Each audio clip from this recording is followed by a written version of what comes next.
Hey, what's up guys, Rockskull here. In today's video, I wanted to talk a bit about our boy Doomfist. A very wacky hero in the history of Overwatch with many bugs and a full-on role rework, but he still holds a special place in my heart with how much I enjoy DPS Doom. The new hero Venture that came out recently has been called by many a recreation of DPS Doom due to their playstyle, which is pretty much comboing abilities at melee range to assassinate, and then using an ability to get out. After this, it made me start wondering, what was so bad about DPS Doom that made him get reworked to a whole new role? Was this a good change? Today I'm going to be going into the history of Doomfist a bit to try and answer these questions.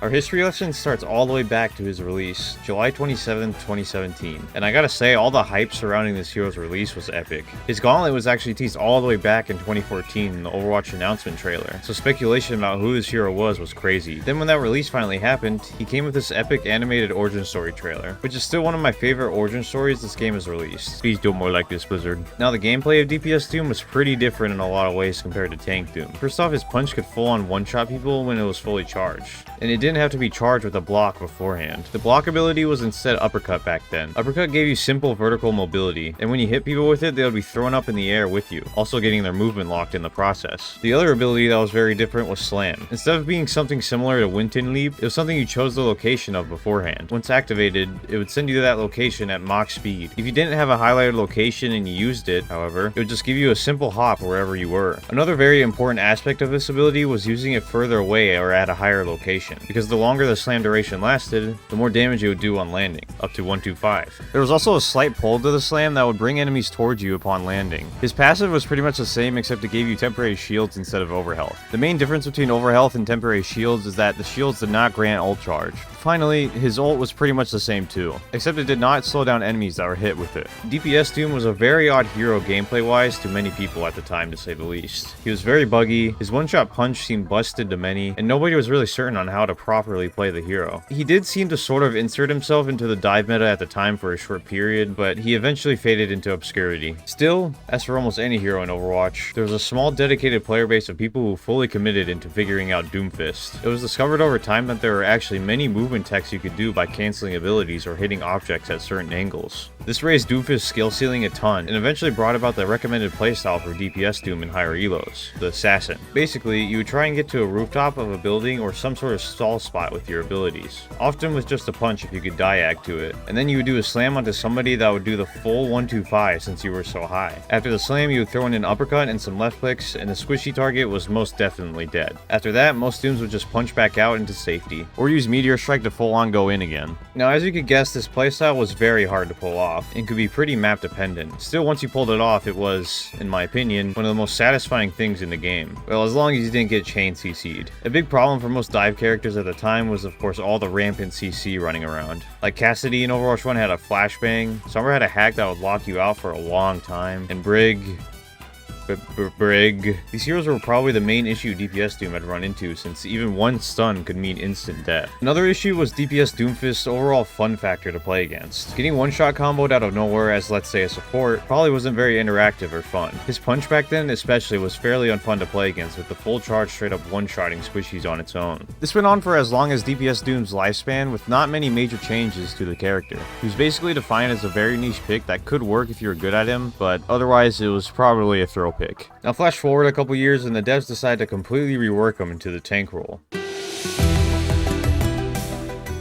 Uppercut got replaced with a block that, if taking enough damage, will massively buff your next punch. The punch on its own doesn't one-shot anymore, but with the charged punch it does more damage, knockback, and most importantly gives the enemy a long CC, which with comboed with left clicks can still one-shot people. The slam also got a pretty big change too, where now it's pretty much a Winton Leap you can cancel, and its damage is a flat number rather than being scaled with height. A lot of you may not know this, but the slam additionally had a 30% slow effect in the Overwatch 2 beta. This was quickly removed though due to complaints about it. Some other minor changes were decreasing the damage of his left click, so making it reload faster. His passive gave overhealth instead of shields, and Meteor Strike now had a slow upon landing. Tank Doom was actually pretty well liked by the Doomfist community on release, due to him gaining a lot of new techs with the reworked slam. Unfortunately for some reason, however, the devs straight up removed a bunch of techs Tank Doom could do in the beta. The devs did bring back some techs over the years, but there are still a ton of techs that got nerfed or straight up removed from the beta. One of the biggest ones is that you gain a lot less distance when you use the stair slam tech. If you don't know what the stair slam tech is, it's basically using your slam slam at an incline, so it makes you hug the ground. This gives you a lot more control of the slam and gives way to a lot more techs. An additional thing they added, for some reason, was a delay to when you can cancel the slam again. This makes it all feel super clunky on the live patch, and it's hard to see why this was even removed. The other final tech I want to go over here that I liked was the B-hop slam. This would make it so you wouldn't use the slam in a place you didn't want to, and it felt super nice. There are a lot more techs I didn't go over here that were removed, so if you want to know about all the main tech issues with Modern Doomfist, Get Quaked On made a great video going into all these issues if you're interested. With so many techs removed, this has made Doom to this day mainly just a buggy punch bot, and it kind of sucks to play as versus what he used to be. So now that we know about DPS Doom and his tank rework, did it really solve the main issues? While taking a look back at my problems with DPS Doom, it's hard to say it did. Like, first off, tank Doom is still quite buggy. A lot of issues with slam or punch not hitting people properly still persist. And of course the text being removed I mentioned earlier causing other issues. He's also still quite annoying to play against, just in a different form now. He sort of runs into the Zarya problem of your teammates being the cause of your death for shooting his block. And once he does punch you with that full charged punch, it's usually a one-shot scenario like old punch still. Another thing he still shares with DPS Doom is counters. CC is a lot less prevalent than it used to be, which is nice, but it's still here. And when it does come up, it almost feels like you can do nothing about it with Doom still. Rework gave him a lot more frontline presence than he had before, which is nice, but the playstyle is pretty much completely based around just charging your punches and then using it to assassinate somebody. There are still cool techs you can do with slam and punch, but they are a lot less viable than they used to be, with height not being a factor at all anymore for slam. So to summarize my opinion on the tank Doom rework, it's hard to say it really did much to solve the main issues I had with him, and it honestly made his playstyle a bit more boring to play as now.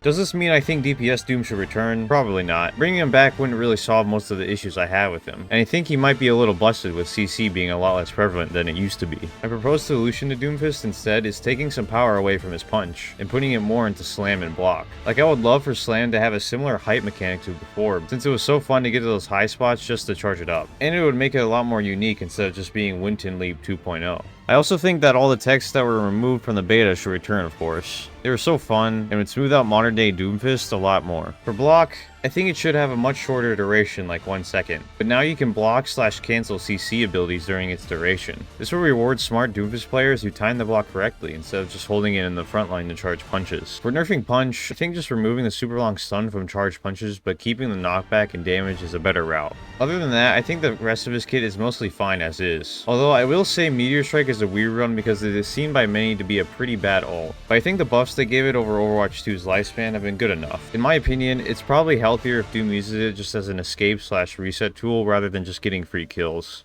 And yeah, that's pretty much everything I wanted to go over in this video in terms of Doomfist. You can of course let me know your thoughts on all this in the comments. Thank you all for the support as always, and I'll see you all in the next one. Peace. Rocks go, rocks go. All I want to do is stream all night. Lobby full, rocks go. Never gonna play with me, but it's alright.